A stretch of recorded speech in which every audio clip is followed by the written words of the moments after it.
Hello and welcome to today's webinar. I'm Chris Manning. I'm an editor with Greenhouse Management Magazine, and I'll be moderating today's webinar, Overcoming Substrate Shortages with a Proven Solution.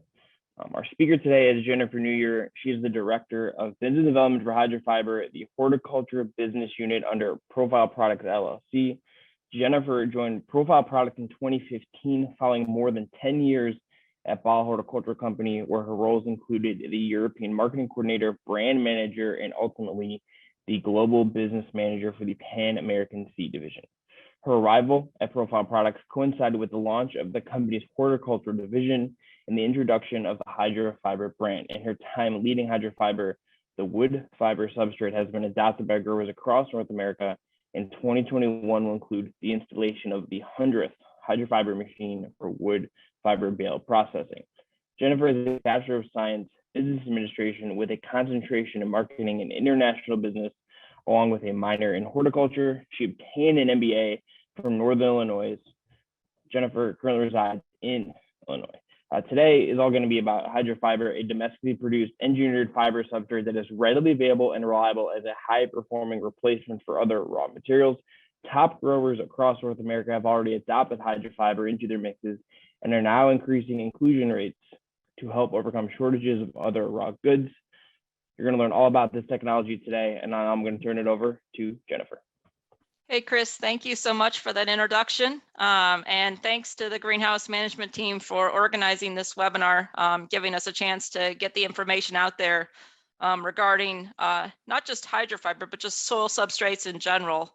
You know, as Chris said, I'm the Senior Director of Business Development for the horticulture group at Profile. I helped get HydroFiber introduced to the marketplace in 2015, along with a couple of other colleagues, and it's been great to be a part of the adaptation by the marketplace. And we're going to spend a little bit of time talking about the HydroFiber product. But before we get there, I thought we'd spend a little bit of time just talking about soil substrates and in general. So 1 second, I'm just gonna advance my slide here. There we go. So soil is the foundation to all your crops. Substrates for the greenhouse industry are basically a matrix of organic materials, so peat, bark, core, hydrofiber, and inorganic materials such as perlite or vermiculite. If you can get the right physical and chemical characteristics for your crops, you'll have great results. Unfortunately, if you get one of those two things wrong, it makes it very difficult to grow a high quality crop. And so one of the things we want to spend a little bit of time on today, especially since a lot of people are shifting their soil substrates strategy around given all the shortages, is just reviewing some basic 101s as it relates to soil substrates. I don't think a lot of people gave substrates a lot of attention prior to this year when all of their go-to solutions just weren't as readily available. And I'm assuming since you're attending this webinar that probably some form of your soil program has been disrupted in this past year. And that's why you're maybe interested in hearing about alternatives. So it's great to have you here. And like I said, we'll spend some time talking about HydroFiber, which is providing both airspace as well as water holding capacity to the soil. But before we get there, I just wanted to spend a little bit of time kind of reviewing things you need to keep in mind, especially as you look at alternative soil substrate options. So one of the first things I want to talk to you about is just physical properties. You know, I think physical properties are often misunderstood in the industry. We spend a lot of time talking about physical properties on the HydroFiber team. I think this slide shows you some of the aspects that are important to remember when it comes to physical properties. One of the most important things to remember is to know how your product performs as it relates to airspace and water holding capacity. So total porosity describes the space in the mix that can hold either air or water. Airspace equals percentage of air-filled pores, and container capacity equals essentially percentage of pores filled with water, so AKA water holding capacity. And the best way to remember it is really to remember this little equation like we have down here at the bottom of the screen. Total porosity equals airspace as well as airspace plus container capacity. You know, using a variety of raw materials will help you achieve optimal porosity for the crops you are growing. And when you're looking for raw materials, you should really look and think about this as you're doing so to just get best results. Another part of physical properties is just honestly the selection of raw materials. Right now, in particular, because of the shortage, I know that everybody is, desperately grasping and trying to find anything that will work. And I think, it's important to kind of understand the physical properties of the raw materials when you're trying to choose a type of raw material to perhaps pivot to or substitute with. Depending on what you choose, this will have a direct influence on water holding capacity and airspace, as you can see by our chart here. Organically derived materials will obviously vary some, but ideally you want to try to find or work with suppliers that are going to give you as consistent of raw materials as possible. That will obviously make your job as a producer much easier. The key in all of this is really process. The way the raw materials are processed and the way you handle them will have a big influence on the quality of the soil substrate that you're able to make for yourself for production, or that you're able to find for yourself for production. We're not talking about producing iPhones here, unfortunately. Raw materials can be very variable, which can have a huge impact on your production when you're dealing with substrates. And so, consistency is really critical. So you want to work very hard to find a supplier that has a good QC program in place and who has a bunch of know-how on how to process the various raw materials so that they can make sure that they're giving you something as consistent as possible despite the variability. And then likewise, you also want to have a good program in place to evaluate these raw materials when they come in to ensure that they are as consistent as possible. So how do I know what kind of physicals are ideal for my crop? Most recommendations really center around airspace, as this tends to be the limiting factor. So the table you see here, this is actually something that North Carolina State University put together as part of their parameter method, and you can see some of their recommendations for airspace. The better the oxygenation in general is, the better rooting you're going to have as a general rule of thumb. Regarding water holding capacity recommendations, generally most substrates have sufficient water holding for most crops, and that's not limiting. 65% water holding is typically sufficient for crop production. Obviously, when you think about airspace, or when you think about shelf life, a drier mix will need more watering at store. So those are some of the things to think about when it comes to physical properties. Another topic we'd like to touch on as it relates to kind of substrates 101 and things for you to think about when you're looking at other raw materials to perhaps pivot to if you can't get a hold of the raw materials you're typically used to using, is just chemical properties. So most crops prefer a pH between 5.5 and 6.2, but there are some variations, of course. Blueberries, for example, they prefer a pH that's kind of around 5.5, and most geraniums prefer a pH that's around 6.2. Now, the reason that this is important, again, especially as you look at raw materials to perhaps pivot to if you can't get what you're used to using, is that the media pH will affect nutrient availability. For example, we know it's best to grow geraniums at a pH of 6.2 because both iron and manganese have lower availability, and this helps prevent toxicity of these ions if you're at that pH. Nitrogen is also very important to keep an eye on, but you need to have the right amount of macros and micros in order to ensure that you don't have any issues. Some substrates, as some of you I'm sure are aware of, such as sawdust, could have a negative impact if you don't have the right level of nitrogen in the soil. Likewise, if you're pivoting to cocoa or core type products, you're probably going to have to take a closer look at your potassium when you use more of those materials in your soil. So again, we recommend checking the pH and media nutrition in crops on a regular basis, particularly when you're looking at other raw materials or pivoting to a new mix.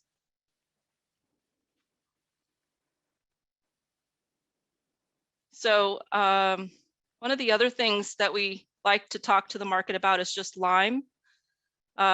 This is another important lesson if you're considering other raw materials or pivoting to a different mix, is to keep this into take this into account. So lime is required to adjust pH, as many raw materials tend to be on the acidic side. What's important to understand, however, is especially when you're looking at changing substrates, is you may also need to change your lime rate or even lime type. You need to make sure that you not only hit the correct pH early in the crop, but that you're able to maintain it. There are kind of three types of limes out there. We have them highlighted here on the right. You have hydrated, calcitic, and dolomite. Most growers use dolomite lime because of how slow it reacts. They could also consider a hydrated lime.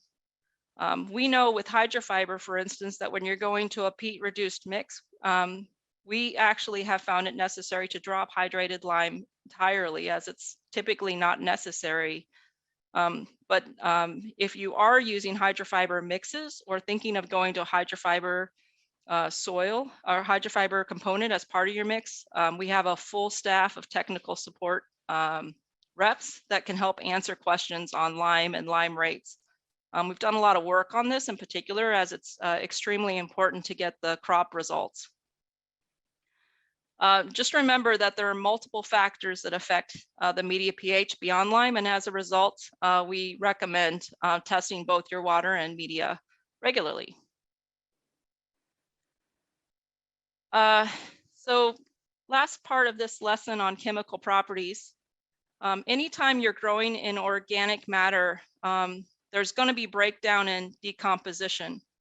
The more stable the material, the longer it will hold its structure. Obviously, the less stable the material, the less it won't be able to have the rigid longevity. And you can see here on the left, we've got a bit of a table that talks about stable all the way to unstable to kind of show you how different raw material components break down.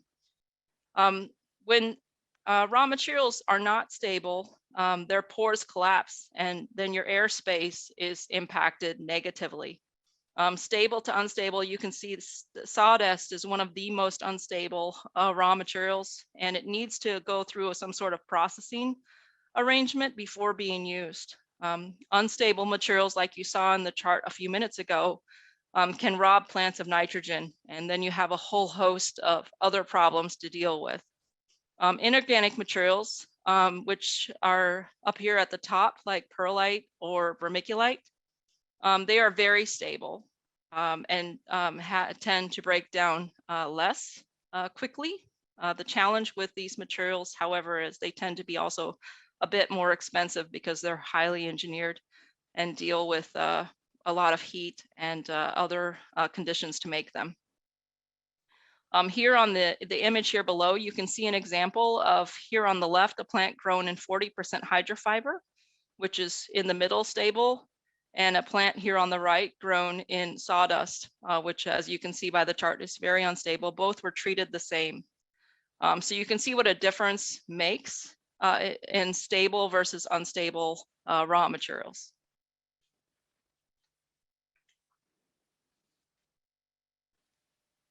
Whether you're buying a premix or doing your own, we can't say enough about not neglecting the QC.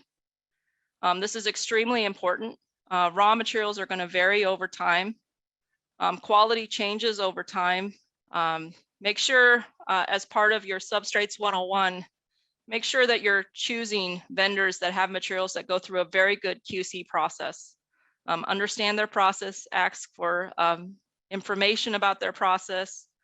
There's always a need to find kind of a balancing act that allows you to find someone that's allowing you to bring consistent raw materials that'll yield the results that you want for the price you're willing to pay. So we understand that, but allow yourself to be open to reviewing your strategy on your soil regularly, and get interested in your suppliers and what they're offering.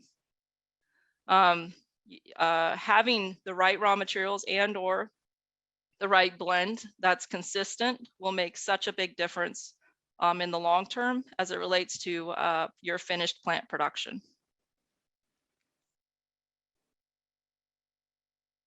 If you're buying a premix, in particular, as you know, Hydrofiber is a raw material that we sell to growers that blend themselves, as well as to soil blenders who make premixes. So there's multiple ways you'll be able to get Hydrofiber, and we'll talk about Hydrofiber here in a second. So whether you're blending yourself or buying a premix, specifically if you're a premix buyer, we ask your substrate supplier to share their QC process with you. That you're paying a premium for premix often. So ask them if they offer testing that they can share with you so you can continue to monitor and track what they're providing for you. When you receive a load, we recommend that at a minimum, you check the pH and the EC. If you have the opportunity, send your tests off to a lab for further analysis. Also do some sort of visual analysis. There's lots of information out there regarding the types of soil testing you could do, just so that you have a standard protocol in place to make sure that whatever you're receiving is consistently hitting a certain specification.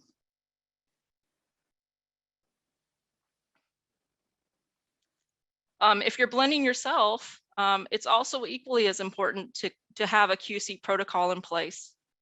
You know, often when you blend yourself, it does end up saving you some money, but it's also very risky. Premix suppliers are highly sophisticated. They put their raw materials through a lot of rigor and testing, and so one of the things they offer to you as part of their purchase, part of their sales price is, of course, a well-blended material that takes some of the risk out of it for you. So if you're blending yourself, make sure you have a good QC process on site. You have to test your raw materials before using them to make sure they're consistently always what your initial formulation says they should be. If you are mixing your own, we consider testing on a regular basis. Here below, we give you a list of some of the tests we recommend. The Hydrofiber team can also work with you if you're using Hydrofiber to come up with a good QC program that fits your needs and will ensure that you can make sure that your soil is consistently delivering on the quality results you're looking for. And lastly, kind of rounding out our soils 101, if you provide proper QC and you receive proper information through the channel, you can end up having a product that looks like here on the left versus this one here on the right, which is having trouble getting the proper amount of water. We just wanted to start the conversation with a bit of information on things you should take advantage of and look at as part of your Soils 101 protocol, especially now since so many people are interested in switching to something else because what they might have had before is just not as readily available. So I'm sure many of you are joining this call because you're interested in learning more about Hydrofiber. So I did want to spend a little bit of time talking about Hydrofiber. Here are the facts. It's made from southern yellow pine. We use only one species in order to make our material. I think that's really important to talk about, especially as I mentioned earlier, it's really important for you to understand where your raw materials come from. So we make everything in the southeast corner of the United States near Charlotte. I'll show you a picture of our factory here in just a moment. But we use only one species. And the reason for that is because we have done our research. We've also worked collaboratively with many of the world-renowned horticulture research institutes around the world. And southern yellow pine is one of the safest species for plant growth production. We have many different woods we use at our factories because we make many different products, but for horticulture, only southern yellow pine. All our product is made in North America and shipped around the world. This fiber, because of the way we make it, offers tremendous airspace as well as incredible water holding capacity, and it is suitable for organic production in the event that you're needing something that's suitable for that type of production. This is a picture of our factory in North Carolina, just outside of Charlotte. So in a nutshell, we receive virgin chips from the sawmill. There are no chemicals or varnish in it. They are dumped in one of these two truck dumps, conveyed onto our chip yard.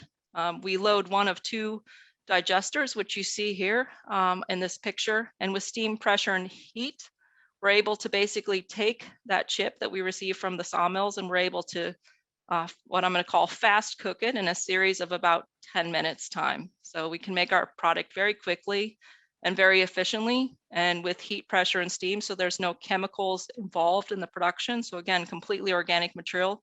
We're able to make this fluffy fiber that we sell to our customers.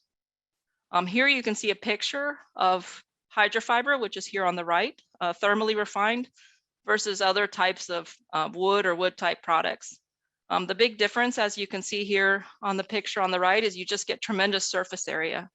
And that surface area is what translates itself back to a place where water particles can adhere to in all the different nooks and crannies. And so that's why you typically have tremendous water holding capacity available with HydraFiber, and it's less available with other wood type products. Our product also goes through a very intense a heating system. So we not only heat it during the manufacturing process, we also heat it during the drying process so that our fiber is truly sterile and inert, which allows it to be combined at very high levels. And we'll get to that in a minute, consistently in raw materials, in raw material substrates, because it's very stable.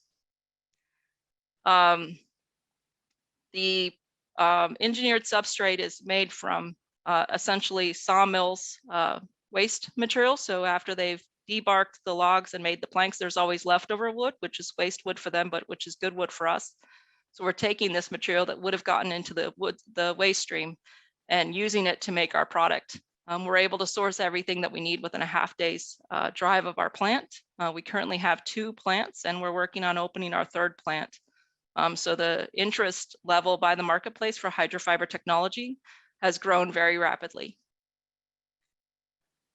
Here in the right, hopefully you can see this fluffy clump of fiber. This is what it looks like as a raw material. This is what we send to our customer, but as you can imagine, sending this fluffy fiber in big bulk sacks across the world is very inefficient. So we actually produce our product and compress it into these 50-pound bales, and these 50-pound bales will actually expand 13 times. In order to uncompress and blend these 50-pound bales, you need a specialized piece of equipment. And we've partnered with agronomics to install and deliver and maintain those pieces of equipment all over the world. So as Chris said, actually 1 year ago, we actually commissioned our 100th machine at NG Hymo's facility in St. Louis, Missouri area.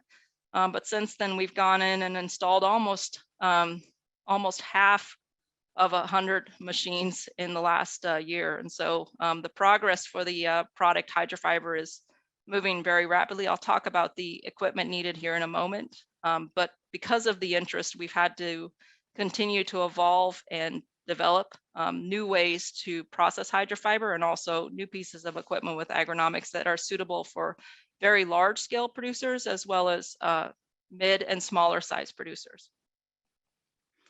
So which HydraFiber is right for me? You could see here a very kind of light colored HydraFiber. That's our HydraFiber Ultra. Here in the left, you have a bit of a darker colored Ultra. This is our HydraFiber Easy Blend. The big difference is that there's just a slight difference in the amount of bark between the two of these. And the reason that the bark is significant is that the bark helps the bale to be a little less compressed. And if it's less compressed, it's easier to break apart with, for instance, a front end loader. So we have HydraFiber, which is highly compressed, and Easy, which is a little less compressed. And what's the difference? They're both made in the factory. The same factory, made the same way with the same components. It's what you see right here. So high compression, lots of material on a truck or container, versus less compression, less material in a truck or container. So easier to break apart, Easy Blend, less need for a specialized piece of equipment. We actually offer Easy Blend in large towers as well as smaller 40-pound bales. The 40-pound bales of Easy Blend can be purchased from distributor partners such as Griffin and BFG, and Ultra and Ultra towers. This is the material that we're shipping mostly to most of our commercial blender partners because they are needing this to make the soil blends that they deliver to the market that's buying premix. So high compression, low compression, but they're all the same. As mentioned before, We installed our 100th machine at NG Hymos about a year ago at this time. We're already up at to I think 137 machines installed. So again, the installation process and the interest for Hydrofiber is really growing rapidly because this product is readily available and very consistent, obviously, because the way we make it. This is a typical setup. So the nice thing about working with agronomics is they take the guesswork out of the equipment. At Hydrofiber, we like to say we're taking the guesswork out of the soil, but agronomics takes the guesswork out of equipment. So we have a kind of a lower capacity machine called the Hydrofiber Expander, and a mid to higher capacity machine called the Hydrofiber Processing Unit. Agronomics basically takes this machine, they look at what the grower has currently in their facilities, and they figure out the best way to install it. So 137 installations to date, and not a single one of them have been the same. Everyone's custom, and in some instances, agronomics is installing with an agronomics equipment setup. But there are also plenty of instances where agronomics is installing with someone that's not agronomics equipment. So this has been created to be very modular and very plug and play. We've continued to evolve our assortment. So the 50-pound bales is where we started. We've also added towers and some smaller, less compressed materials, also available all the same way. And then recently we partnered with a company called FiberDust to create a core Hydrofiber compressed block all in one. So this particular product is processed and used the same way you would use a core product today. So we have many different offerings for the marketplace. We're also working with many different soil blenders. So if you do not blend yourself, we have plenty of soil blenders we can try to connect you with to help provide a solution that will work for you. As I mentioned before, many of our customers are using Hydrofiber at 40% or higher. That's because there's just less raw materials available in the marketplace right now. Benefits of raising your Hydrofiber inclusion in your blends, obviously, one, if you can't find anything else, it's allowing you to keep producing. But it's also providing better aeration and enhanced rooting. When you go to higher inclusion rates, typically, if you stay below 50% inclusion, your fertilizer rates don't have to change. There are some small adjustments you have to make to pH, but our technical team can help you work through that. We tend to recommend higher inclusion rates, 40% or higher. We tend to recommend for larger containers, so anything 4-inch or above. If you're needing to fill a lot of packs, we think that filling packs at 30% is easier than 40%. We've done a lot of research, both internally. This is a study we did with Auburn University with Dr. Glenn Fain, looking at how high you can go with Hydrofiber. So here on the left, you can see what I'm going to call the old industry control, which is 80% peat, 20% perlite. Here on the right, we have the new industry control, which is 70% peat, 30% Hydrofiber. And as you can see in this picture, there's very little difference between these two. In fact, both are sellable plants, both treated the same, handled the same. Fast forward here all the way over to the right. When we did this study a few years ago, we were thinking, well, what if we ever got to a point where there might be not as much peat in the marketplace? And so here you can see old industry control again, 80% peat, 80% peat, 20% perlite. Here on the right, new industry possibility, 40% peat, 60% Hydrofiber. And I'm happy to say we have lots of growers that are successfully growing here in one of these two buckets. So 50% peat, 50% Hydrofiber, or 40% peat, 60% Hydrofiber. And what I want to say with this image is, you know, look, we're trying to help the market however we can. So we're continuing to try to push out as much capacity as possible for our growers that blend themselves, as well as for blenders that need raw materials to help supplement what they can get their hands on. And we're constantly working with growers and blenders daily to come up with new solutions based on whatever raw material they can put their hands on. But here you can see you can grow in 70% peat, 30% Hydrofiber, all the way up to 40% peat, 60% Hydrofiber. So there's a whole range of options. And we just want to have the opportunity to work with the marketplace if they're running up short, to try to come up with a solution that will work for them. Here's some more examples. This is a grower in the Southeast that's using 55% peat, 45% HydraFiber, or 60% peat, 40% HydraFiber. I have not found a product yet since I introduced the product in 2015 that doesn't like growing in HydraFiber. Everything that I've seen so far does really great. And we have growers that are growing at as little as 15 to 20% HydraFiber. We also have some growers in some instances that are growing in HydraFiber at 100% when they're growing hydroponically. So we're very well versed to help all kinds of different growers with all kinds of different crops with all kinds of different needs. Here's an example of a direct stick mum. I think mums and poinsettias are excellent examples of products that if you're, for instance, running short on raw materials, you can easily move your inclusion rates up. We have had many growers that have grown mums and poinsettias consistently for many years and 40 and 50% inclusion rates. So I think mums is also mums or poinsettias are excellent opportunities to try to go to higher inclusion rates. They're also typically grown in larger containers, as I mentioned before. Typically, when it comes to making the switch to HydraFiber, we recommend 40% and higher in 4-inch pots or larger, just because it tends to be a little more knit together and tends to fall out of the hoppers differently than a mix that might contain some perlite. Here's a 50-50, 50 peat, 50 HydraFiber. This is Mark Friedel. He's the head grower up at Battlefield Farms in Virginia, and he's done his crop in 50-50 for many years. So when you make the switch to HydraFiber, we always get the question, what kinds of things do I need to keep in mind, especially if I'm going up to inclusion rates? So as I mentioned before, on the lime slide, when we were talking about Substrates 101, growers can take the opportunity to revisit their lime. Typically, lime is required to adjust pH. And what we know is that when you're changing substrates or changing components in your substrates, you may need to change your lime. And we actually have a specific webinar only talking about lime and specifically about how to calculate and what types of limes you should consider. Typically, this is our recommendation. By replacing peat with HydraFiber, 10% means 10% less lime.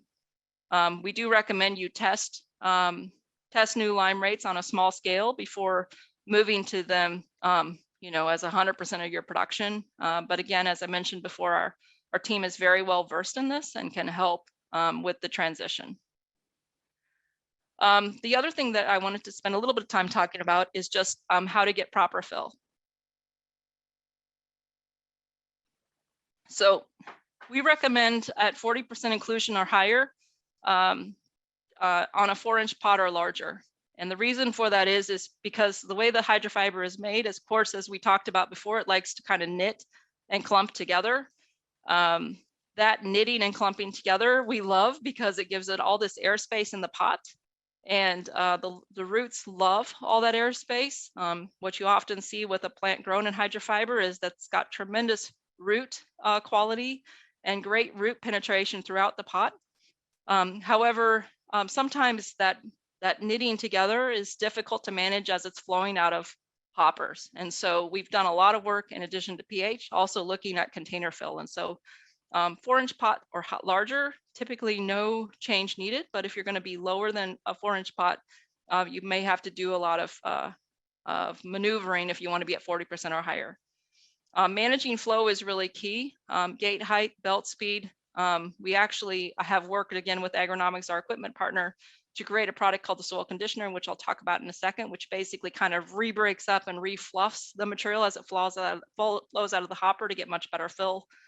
Correct moisture for your soil is also really important. We have, again, a kind of a whole handout on that at our website, hydrofiber.com. So you can go there and you can review the squeeze test and other things that we recommend on how to make sure you get the proper moisture in your soil blend. Plow high is very important. Sometimes there's some of these machines that have these old propellers. That also works really well. And then the last thing I would have to say about proper fill is just increasing the transplanter depth settings, especially when it comes to the liners, just to sink them in a little bit deeper, especially if you're going to be transporting them long distance, because the fluffy fiber tends to allow the cuttings to settle a little differently than in perlite peat mixes. So as I mentioned before, we work with agronomics to create this soil conditioner. It's not required. It's just kind of the difference between having to fidget a lot when it comes to getting proper fill, or just turning on the machine and it kind of doing the work for you. They've created this to be just like the Hydrofiber processing unit that's required for the 50-pound bales. They've created it to work on agronomics equipment, but also on other products in the marketplace. So it's universal. So we've been talking for a little bit about kind of the main things you need to know when making the transition to we started our conversation talking about just kind of a general review of Soils 101 and the things you should be thinking about when it comes to physical and chemical characteristics, when you're looking at trying other raw materials in your soil blends, or when you're trying a new soil blend. We've also spent a little bit of time talking about Hydrofiber, how it was made, what are growers typically doing? What are some of the things you need to know when making the transition? We've been around since 2015. We started making Hydrofiber nearly 10 years ago. The reason for it is we had several blenders from around the world that were approaching us as an engineered fiber expert because they wanted us to help them come up with a substrate that could help become a alternative to some of the other mainstream substrates out there in the event that there was a shortage. So we've been working and making Hydrofiber for a very long time. We've been working on trying to understand how to use Hydrofiber at very high rates if for some reason a raw material was not available. And I think that's also one of the reasons that a lot of the US growers at least have switched to Hydrofiber, just because they've appreciated the opportunity to have something that's readily available, consistent, providing them airspace as well as water holding capacity. Again, highly engineered, but still raw material. So we've seen tremendous conversion to Hydrofiber in a short amount of time. It's a product that's very environmentally friendly and easy to use. And as I mentioned before, we have not had a product yet that doesn't like growing in Hydrofiber. Here's just an overview of some of the growers, at least in the US market, North American market, that have made the conversion to Hydrofiber. So there are a lot of different types of growers out there using it in everything from liners all the way up to huge nursery pots. So we have a wide spectrum of people that are using Hydrofiber. We also have a lot of soil blenders that are out there offering Hydrofiber blends. And so I often get the question, well, Jennifer, where can I find Hydrofiber? So Hydrofiber is sold as a raw material in either 40-pound bales, easy, through distributors such as BFG or Griffin, 50-pound bales or towers, either from us, or you can buy a Hydrofiber blend from one of these premix offerings, premix partners. We're trying to make Hydrofiber available in a lot of different forms so that the marketplace has access to it. I would ask, if you have questions on where to find it, just reach out to someone at Hydrofiber, hydrofiber.com, or here's our 1-800 number. We can help connect you, or we can help answer questions, and we can try to help come up with a solution, whether it be buying the raw material from us or whether it's buying a premix. But we have at this point worked across a large part of the marketplace, and I feel like we have a solution for most anyone at this point. So Chris, I don't know if there are any questions. I've got a few minutes left if there are some people that had some questions.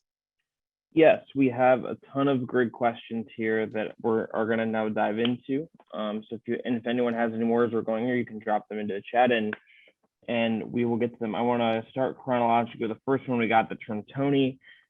So he asked, how do you confirm the wood chips are free of varnish or other undesirable materials? Sure. So we work with sawmills who have very high standards. As mentioned, the trees which are harvested from farmed forests are brought to the sawmills, debarked, made planks from, and there's always leftover wood. And so we receive that wood. We have a spec which we provide to the sawmills of what we'll accept, and that's what's brought to our factory.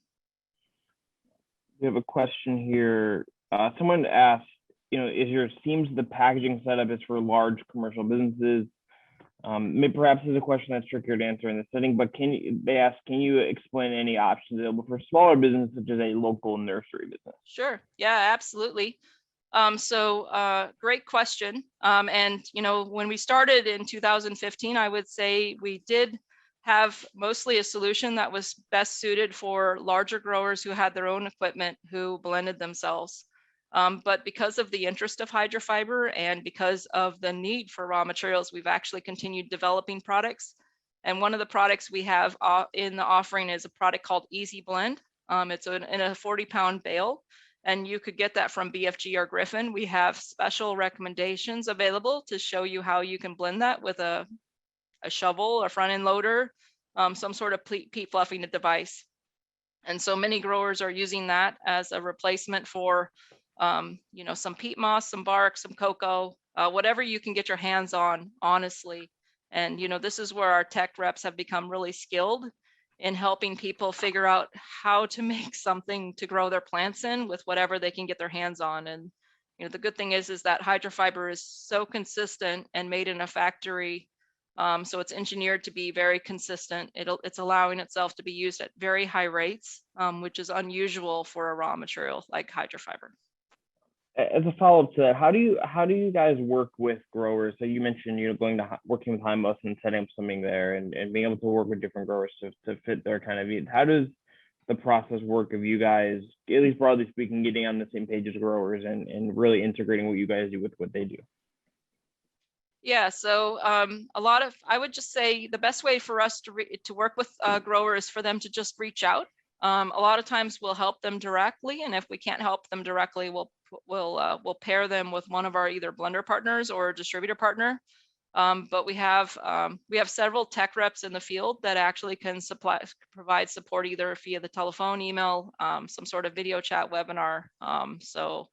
We're able to take care of and help through a variety of ways. I would just say reach out to hydrofiber.com or Hydrofiber at Profile Products or at our 1-800 number. And the person answering the phones, our inside sales specialist, Laurence Pelez, will get that person to the right place. Perfect. Okay, so we had a question here about Easy Blend. So what bark is used in the Easy Blend, and is bark also in Ultra? So yes, bark is in both of our products. We like bark because it gives the products a certain pH level that we're looking for. The big difference, however, that I want to make sure everyone walks away with from this webinar with is that our product is processed. So our chips are all virgin young chips. I know a lot of people think, well, is your product sawdust? Our product is nothing like sawdust. So our product actually goes through a 2 heat step treatment during its process, which makes it truly sterile and inert. And so whether it's the cambium, which is the main part that our product is made from the tree, or the bark, it's all aged the same, processed the same, which allows it to be used very differently. So the big difference between Ultra and Easy is there's just a difference in bark content. And that the reason for that is, in particular with Easy, is we want the product to be easier to break apart, so that there's not the need for a specialized piece of equipment, because we realize that not everybody has equipment, and not everybody wants equipment. So from the same person who asked that last question, they asked why sets for bulk density and what are recommended values? Yeah, so I think, bulk density plays a big role in, obviously, characteristics in your soil, and it can have an effect on, also in our instance, just the overall weight of the product. The lower the bulk density, the further we can ship it economically. The higher the bulk density, the less far we can ship it, and it makes it less interesting, I think, to go long distances. Jonathan asked, how does Profile have a Does profile have a very small fiber for germinating mixes? Asking if it has very small cell sizes. So we do have currently 3 different diameters. The 0.65 would be our finest diameter, and that certainly can be used for liner production. Is that something that if there is some maybe specifications that someone's looking for something small or someone is looking for something more specific, is it, I assume it's just possible for customers to come to you guys and say, hey, this is my specific need, you guys can problem solve for whatever this Yeah, kind of offer. absolutely. Yeah, absolutely. And then I would also recommend Jonathan and others that are looking for something for propagation to reach out to our blender partners.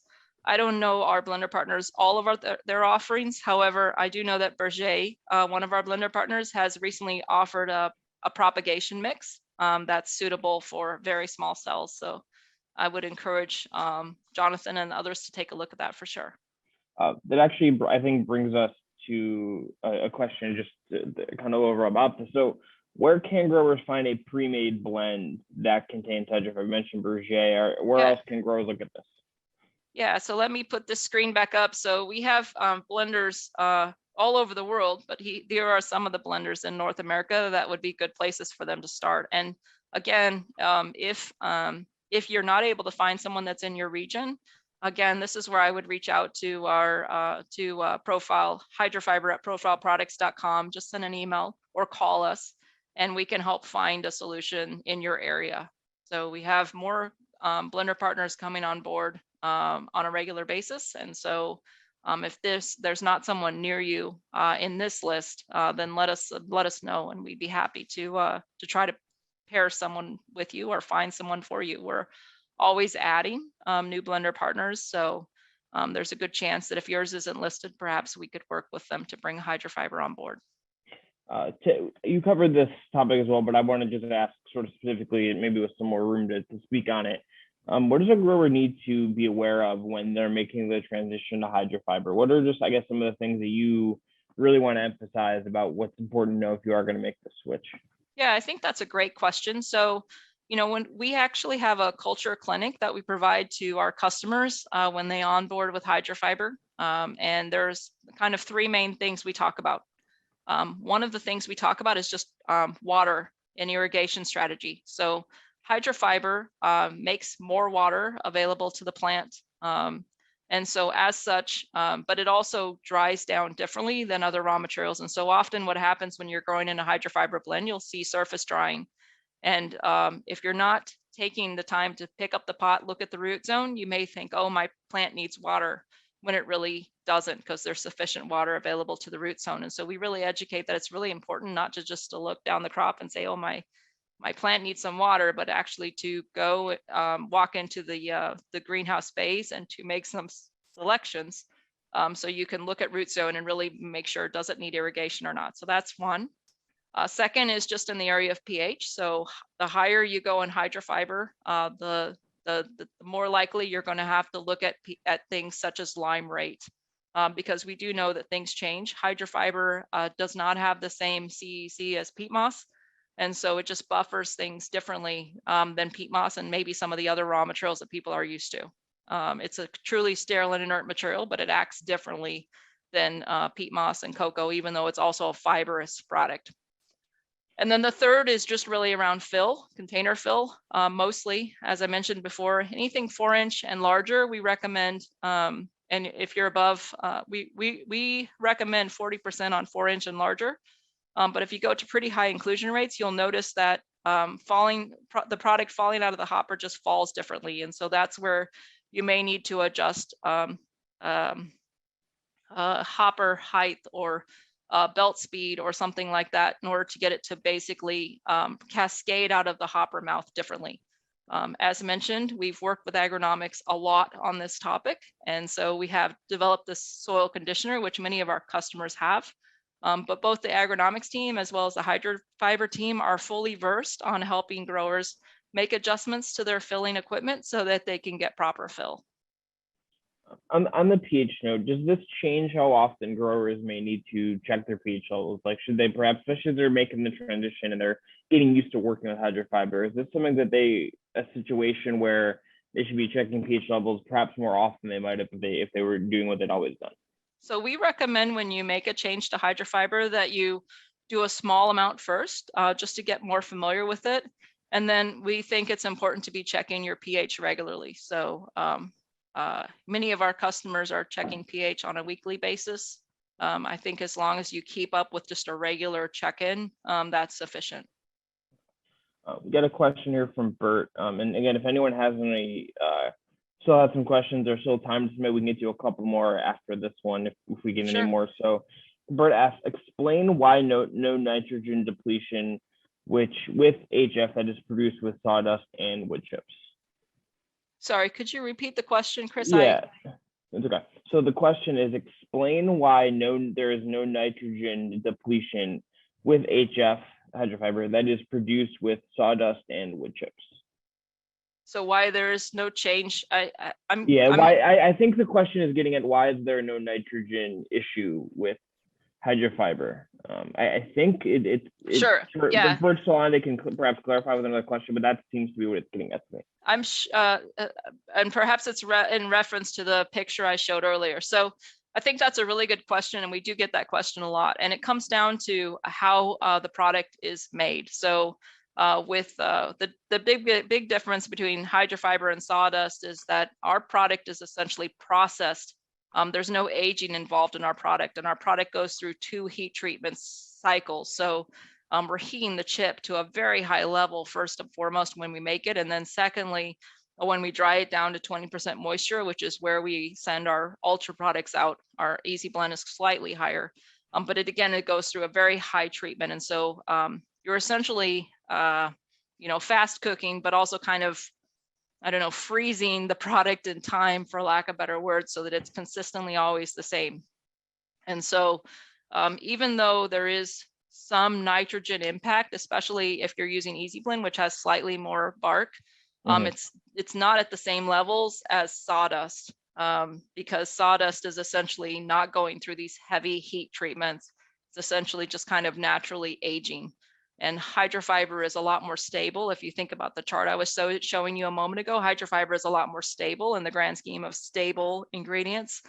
Sawdust is really at the bottom because it goes through, it doesn't go through the same treatment type. Just I think to put a pin on just one thing, I think you and as we wrap up here, and again, if anyone has any questions, now's the time to get in your last second questions. As far as if you mentioned maybe when you start with HydraFiber, it is important to start with a small amount and slowly, as you get more comfortable with it, know more about it, how it's going to work in your facility, then you can do a bigger swatch. Should that thought process be applied to doing it with different crops, or is it something where, like, how would you approach that if you're trying to maybe use this with different crops in your environment? Yeah, so I think just to clarify, I think starting with small trials, if you're going up an inclusion rate on lime, is where I would what I was trying to say if I didn't come across properly. There's enough growers out there using 70% peat, 30% HydraFiber that we would have no issue about people like adopting that like now. And there's also enough growers out there using 60% peat, 40% HydraFiber, same thing, no issue of having people adopt that now. There's just so many people out there at those higher inclusion rates that it would be not a problem. I think where we would ask people to probably do some careful trials or some work is in when they get to 50% or higher, because that's when you have to start thinking about things about fill or about pH or possibly other things. We do have some customers out there that are actually at 60% HydraFiber, 40% peat moss, and we have a few customers that are trying 80% HydraFiber, 20% peat moss, just because there's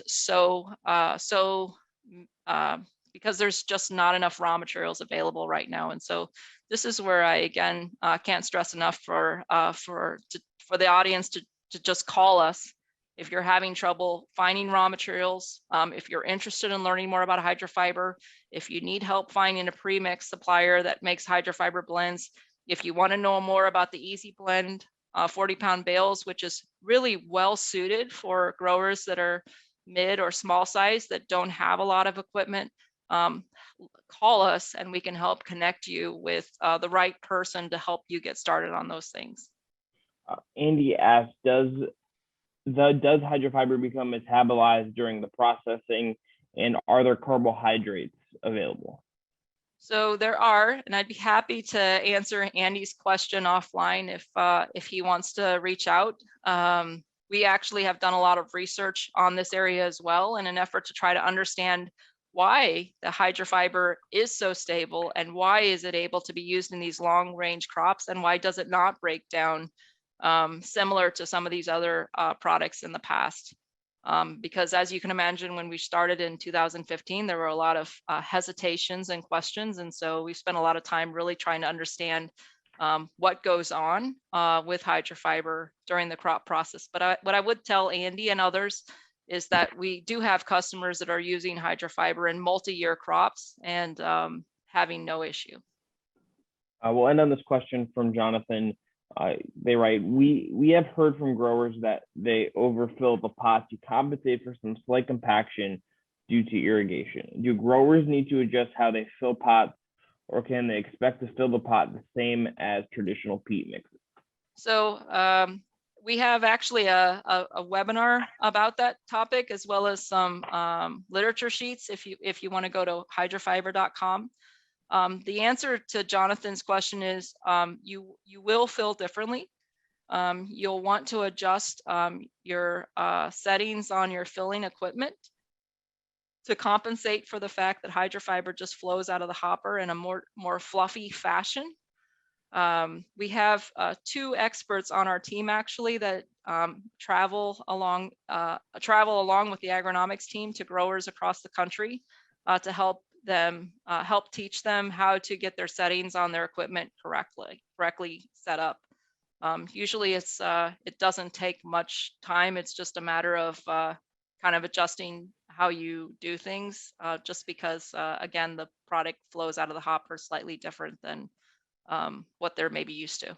And what we've also found, and we're spending a lot of time talking about fill, but what we've honestly found in the last 5 years since we've been doing this is that people didn't spend a lot of time with their filling equipment in the past. And so this was a great opportunity for them to look at their equipment and make adjustments that probably should have been made a long time before they made a hydrofiber blend change. So. That makes no sense. Okay, Jennifer, is there anything before we get out of here, before we wrap this up, that you would like to end on? Is there a final note? Anything you want to make sure that people will go home looking at, knowing that as they kind of wrap this up and listen, that they feel like they should make sure they're taking away from this webinar? First of all, I just want to thank everybody for participating. As I mentioned before, we've been selling hydrofiber into the marketplace for close to 10 years. We haven't found a product yet that doesn't like growing in it. I feel between our team, the Hydrofiber team, and the agronomics team, we're able to answer most any question a customer might have regarding the move to hydrofiber, whether it's the equipment necessary or whether it's the technical changes that need to be had. I feel like we truly do have a solution for everyone at this point, whether it's raw materials or a premix option or something for propagation or whatever. And so again, if you're having trouble finding raw material, we'll just ask you to reach out and let us see if there's a way we can help you, whether we can help you directly or whether we can pair you with one of our blender partners or our distributor partners to help get you something so you can keep producing. And I would then lastly say, if anything, COVID's taught us that, things we always knew may not always be there. And so, now is the perfect time to be doing some trial and error and some research on new options for your greenhouse, whether it's soil or whatever it is, so that you can get yourself into a spot where you've got some options and you're flexible for the next time that a disruption comes through like this, so that you're ready. I think that's a great note to end on. Everyone, thanks again for tuning in today. Thanks to Jennifer and to Hydrofiber for doing this with us today. If you want to rewatch this or miss part of it or what have you, this will be up on the Greenhouse Management website in the coming days. If you're listening to then thanks for tuning in to post after we did this. But thanks again to Hydrofiber. Thanks again to Jennifer. I've been Chris Manning from Greenhouse Management Magazine. Stay tuned in the future for more webinars from us. And everyone have a great rest of your day. Take care, everyone.